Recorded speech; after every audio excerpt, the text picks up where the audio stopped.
నమస్తే, welcome to Telugu బాటు. ప్రస్తుతం మనతో పాటు ఉన్నారు పొలిటికల్ అనలిస్ట్ డివిఎస్ గారు ఉన్నారు.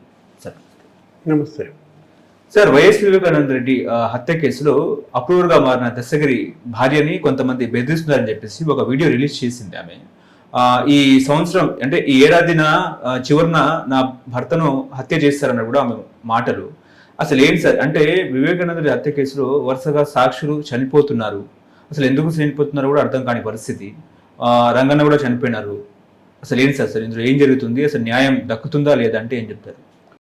దస్తగిరి భార్య శబనాపై దాడి, వాళ్ళు వచ్చిన వాళ్ళు కూడా అవినాష్ రెడ్డి పేరు చెప్పటం, ఎవరు అక్కడ రవి అనే అతని పేరు చెప్పటం, ఏడాదిలోపు దస్తగిరిని నరుకుతాం అనడం, అంటే భయాందోళన.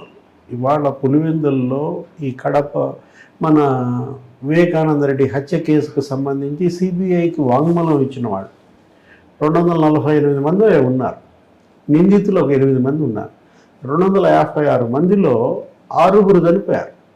ఏది వరుసపెట్టి తీసుకున్నట్లయితే ఆ కె శ్రీనివాసరెడ్డి కూల్ డ్రింక్లో విషపు గుళికలు కలుపుకొని చనిపోవడం, అకువైట్ గంగాధర్ రెడ్డి, నెదర్లో ఒకడు చనిపోవడం.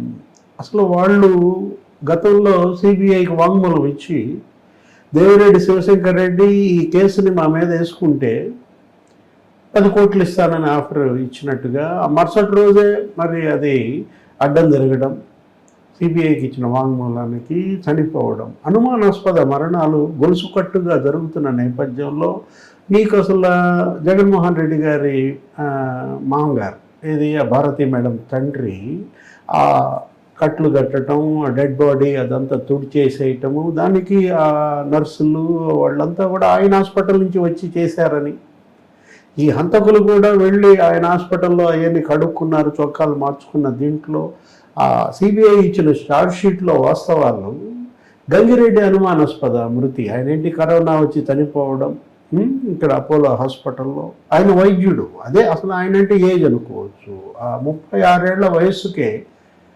డాక్టర్ వైఎస్ అభిషేక్ రెడ్డి మరణించడం, అతను డాక్టర్ 36 ఏళ్ళు వయసు, అతను కూడా సిబిఐకి వాంగ్మూలం ఇచ్చాడు, అతను దేవిరెడ్డి శివశంకర్ రెడ్డి పేరు చెప్పడం.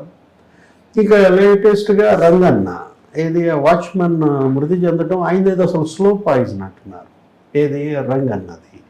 ఇప్పుడు మరి 20 శాంపిల్స్ తీసుకున్నారు, అసలు దానిపైన సిట్ కూడా వేశారు. అసలు పులివెందుల్లో రంగన్నకి ఇచ్చిన చికిత్స ఏంటి, లేకపోతే కడపలో ఇచ్చిన రిమ్స్లో ఏ చికిత్స అందించారు, వీటన్నిటిపైన సిట్ దర్యాప్తు చేస్తుంది డిఎస్పీ ఆధ్వర్యంలో. క్యాబినెట్లో దీనిపైన డిస్కషన్. ఒక 10 రోజుల క్రితం 1 వీక్ బ్యాక్ డీజీపీని పిలిపించుకున్నారు ముఖ్యమంత్రి, డిప్యూటీ సీఎం, అటు చంద్రబాబు, పవన్ కళ్యాణ్. అసలు ఏంటి అనుమానాస్పద మరణాలు అంటే అన్ని వేళ్ళు ఎవరి వైపు చూపబడుతున్నాయి, నిందితుల వైపు చూపబడుతున్న నేపథ్యంలో నిన్న సునీత ఆయన వర్ధంతికి వెళ్ళిన సందర్భం 6 ఏళ్ళు కంప్లీట్, ఇది 7వ సంవత్సరం. ఏమన్నది ఒకటే మాట, ఒక్కడు తప్ప నిందితులంతా స్వేచ్ఛగా బయట తిరుగుతున్నారు, నేను న్యాయం కోసం పోరాడుతున్నాం, శిక్ష మాకు పడ్డట్టుంది కానీ చంపిన వాళ్ళకు పడ్డట్టుగా లేదంటూ ఆమె ఆవేదన. ఇప్పటికీ కేసు 50% కూడా తేల్చలేని పరిస్థితుల్లో పాత్రధారుల అరెస్టు జరిగింది. సూత్రధారుల అరెస్టులోనే ఈ పిల్లి మొగ్గలు వేయడం సిబిఐ వైపు అన్ని వేళ్లు చూపిస్తున్నాయి. సిబిఐ ఎస్పీ రామ్ సింగ్ పైన నీకు కేసు పెట్టారు. ఎవరు? వివేక పిఏ కృష్ణారెడ్డి నన్ను చిత్రహింసలు పెట్టాడు, ఢిల్లీలో 4 రోజులు నిర్బంధించారు. సునీత రాజశేఖర రెడ్డి మీద కూడా ఆయన కేసు పెట్టాడు. వివేక పిఏ కృష్ణారెడ్డి ఏంటి, వివేక కూతురు అల్లుడి పైన కేసు పెట్టడం ఏంటి, అసలు అది దర్యాప్తు చివరికి ఏమని తేలింది, అది తప్పుడు కేసు. ఎస్పీ రామ్ సింగ్ మీద పెట్టింది తప్పుడు కేసు, సునీత రాజశేఖర రెడ్డి బెదిరించారన్నది తప్పుడు కేసు. అంటే ఇప్పుడు పిఏ కృష్ణారెడ్డికి కూడా నోటీసులు ఇచ్చారు. మరి అతను ఇంట్రాగేట్ చేయాలి, సిబిఐ ఇంట్రాగేట్ చేయాలి. మీ అధికారి పైనే తప్పుడు కేసు పెట్టినప్పుడు ఏది రామ్ సింగ్ని ఆ రోజు అరెస్ట్ చేస్తామని రామ్ సింగే భయపడి సుప్రీంకోర్టు కూడా రామ్ సింగ్ని మార్చింది, దర్యాప్తు అధికారిగా మరొకరిని నియమించిన నేపథ్యంలో ఏది సాక్షాత్తు సుప్రీంకోర్టు అన్నమాట. ఇక్కడ ఏమి మీరు మెసేజ్ ఇస్తోంది సందేశం సమాజానికి, సిబిఐ కానీ భారత న్యాయ వ్యవస్థ కానీ కిరాతక హత్య, 7 గొడ్డలి దెబ్బలు, 2 లీటర్ల బ్లడ్. ఆయన ఎవరు? ఒక ముఖ్యమంత్రికి తమ్ముడు, ఒక ముఖ్యమంత్రికి బాబాయ్. ఇప్పుడు జగన్మోహన్ రెడ్డి అసెంబ్లీలో ఏమన్నాడు, ఒక కన్ను ఇంకో కన్నును పొడుస్తుందా యువర్ ఆనర్ అన్నాడు.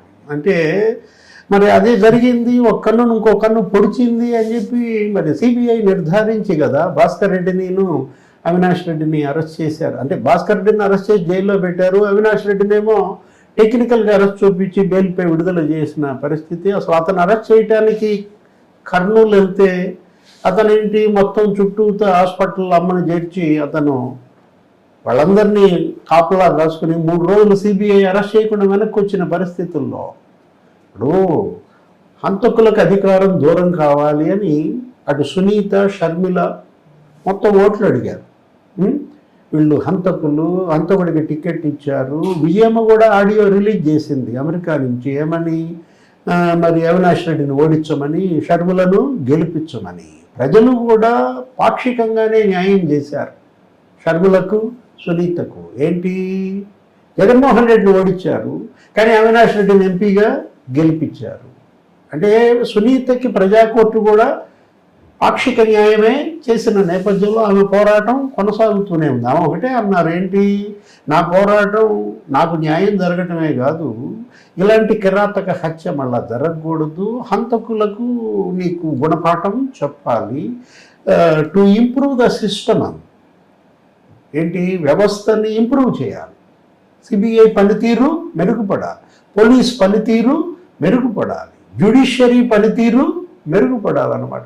ఇప్పుడు ప్రజల దృష్టిలో ఇవాళ జ్యుడిషియరీ, తర్వాత ఇన్వెస్టిగేషన్ ఏజెన్సీ, వాటిపైన ఇవాళ చెడ్డ పేరు వస్తున్న నేపథ్యంలో ప్రూవ్ చేసుకోవాల్సింది వాళ్లే. ఇప్పుడు ఇంకా మిగతా సాక్షులు ఉన్నారు, వాంగ్మూలం ఇచ్చిన వాళ్ళు ఉన్నారు, నిందితులు ఉన్నారు. షర్మిల కూడా వాంగ్మూలం ఇచ్చింది. షర్మిల 236 ఆమె యొక్క ఇది కూడా. షర్మిల ఏంటి, కడప ఎంపీ సీటు కోసమే ఈ హత్య జరిగిందని బ్లండ్గా చెప్పేసింది ఆమె. మా చిన్నాన్న నన్ను వచ్చి కలిశాడు, 2 గంటలు నా కోసం నన్ను పట్టుబట్టి ఒప్పించుకుని బయటకు వెళ్ళాడు, నువ్వు కంటెస్ట్ చేయాల్సిందే అన్నాడు. ఆ తర్వాత జరిగిన హత్య. అసలు జగన్మోహన్ రెడ్డిని సిబిఐ పిలవకపోవటం, ప్రశ్నించకపోవటం, ఈ 248 మందిలో ఆయన లేరు. అజయ్ కల్లం దగ్గర కూడా తీసుకున్నారు. ఏది, ఆ మేనిఫెస్టో కమిటీ ఆ రోజు ఆ హత్య జరిగిన రోజు జగన్మోహన్ రెడ్డి, అజయ్ కల్లం, ఉమ్మారెడ్డి వెంకటేశ్వర్లు అక్కడ మీటింగ్ వేసుకున్న దీంట్లో పైనుంచి జగన్మోహన్ రెడ్డికి పిలుపు రావటం, ఈయన పైకి వెళ్ళడం, ఆయన కిందకు వచ్చి బాబాయ్ నో మోర్ అనడం. ఆయన అక్కడి నుంచి ఆ ఊరు వెళ్ళడానికే హెలికాప్టర్లో వెళ్లకుండా రోడ్డు మార్గాన వెళ్ళడం, వాళ్ళని ఇద్దరిని రోడ్డు మార్గాన తీసుకెళ్లిన డ్రైవర్ కూడా చనిపోవడం. అంటే జగన్మోహన్ రెడ్డి దగ్గర కూడా వాంగ్మూలం తీసుకోవాలి సిబిఐ, ఇప్పటివరకు తీసుకునే నేపథ్యం. ఇప్పుడు ఈ మిగతా 50% దర్యాప్తును కూడా సిబిఐ పూర్తి చేస్తుందా, చేయదా, అసలు ఇది క్లోజ్ చేసినట్లా, ఇప్పుడు వేసిన ఛార్జ్షీట్తో ఇక సరిపెడతారా, అడిషనల్ ఛార్జ్షీటు వేస్తారా, పిఏ కృష్ణారెడ్డిని మళ్ళీ ఇంట్రాగేట్ చేస్తారా, ఏది ఆ తప్పుడు కేసు పెట్టి ఎందుకు ఎవరు ఒత్తిడి మేరకు నువ్వు తప్పుడు కేసు పెట్టావని కానీ, లేదు జగన్మోహన్ రెడ్డి గారిని మళ్ళీ పిలిపి విచారించడం, అసలు ఏమన్నా జరుగుతుందా లేదా అనేది ఇవాళ ప్రశ్నలు. వీటన్నిటికీ స్పందించాల్సింది, సమాధానం చెప్పాల్సింది ఎవరు, సిబిఐ ఇన్వెస్టిగేషన్ ఏజెన్సీ, ముఖ్యమంత్రి చంద్రబాబు. ఎందుకంటే ఆయన పైన నిందపడింది, నారాసుర రక్త చరిత్రని రాశారు. అనితను కలిసింది సునీత, ముఖ్యమంత్రిని కూడా కలిసింది సునీత చంద్రబాబుని. అది జరిగి ఇప్పటికీ 7 నెలలు 6 నెలలు అవుతున్న నేపథ్యంలో రాష్ట్ర ప్రభుత్వం కూడా ఈ కేసుని ప్రతిష్టాత్మకంగా తీసుకోవాలి, హంతకులు ఎవరో తేల్చాలి. ఓకే, ఇప్పుడు జగన్మోహన్ రెడ్డి వాంగ్మూలం ఇస్తే ఈ కథ ఈ యొక్క హత్య కేసు అనేది ఒక కొలికి వచ్చినట్టేనా? అంటే తెలియదు కదా, అసలు ఆయన పిలవాలి కదా. బహుశా నేను అనుకోవటం సిబిఐ అసెంబ్లీలో ఆయన చేసిన ప్రకటన ఆయన వాంగ్మూలం కింద రాసుకుందేమో, ఏది ఒక కన్ను ఇంకో కన్నును పొడుస్తుందా అని అన్న దీంట్లో. అసలు సిబిఐ ఏంటి, వాట్ నెక్స్ట్, దీన్ని లాజికల్ కంక్లూజన్కి సిబిఐ తీసుకువెళ్తుందా, తీసుకువెళ్ళదా, సునీతగా న్యాయం జరుగుద్దా, జరగదా, దీనిపై సుప్రీంకోర్టు స్పందన ఎలా ఉంటుందో కూడా చూడాలా. దీని వెనుక బీజేపీ మన పార్టీ ప్రమేయం ఉందంటారా?